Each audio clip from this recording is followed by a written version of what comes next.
রাহি সত্যিটা প্রমাণ করবে বলে ভিক্টরকে চেক করতে থাকলে সেই মুহূর্তে রাধিকা এসে শুনতে পেয়ে রাহিকে বলে, তুমি কেন ভিক্টরের পেছনে পড়ে আছো বলো তো? রাহি বলে, আমি ঠাকুরের থালা ছুঁয়ে প্রতিজ্ঞা করছি যে আসল অপরাধী তাকে সামনে আনবো। তখন রাধিকা বলে, আমিও টিনটিনের নামে প্রতিজ্ঞা করছি, ভিক্টর যদি আসল অপরাধী হয় তাহলে আমি ওকে নিজে শাস্তি দেব, আর যদি ওকে অপদস্থ করা হয় তাহলে আমি তোমাকে ছাড়বো না।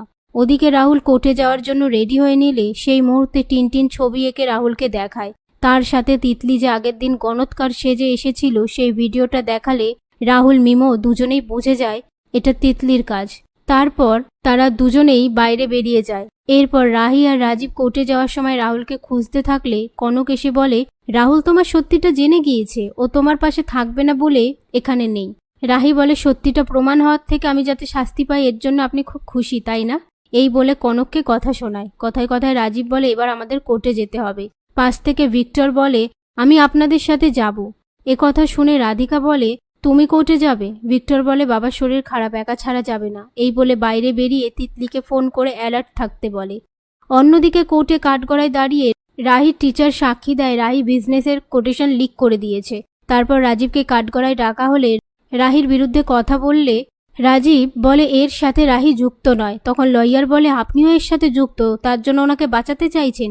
একথা শুনে রাহি চিৎকার করে বলে, আপনারা আমাকে যা বলার বলুন, একজন বয়স্ক মানুষকে এভাবে হ্যারাস্ট করবেন না। সমস্ত অভিযোগ যখন আমার দিকে তখন আমি স্বীকার করে নিচ্ছি যে আমি।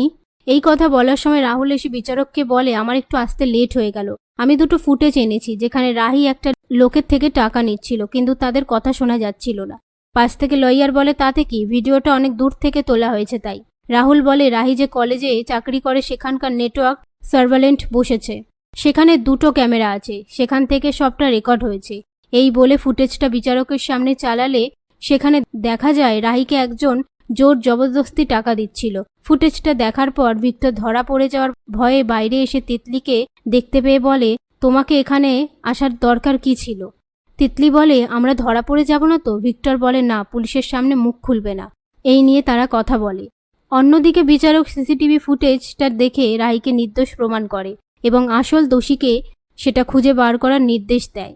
একথা শুনে রাহি রাহুল দুজনেই খুশি হয়ে যাওয়ার পর রাহি আপন মনে বলে, শেষ পর্যন্ত তুমি আমার পাশে থাকলে,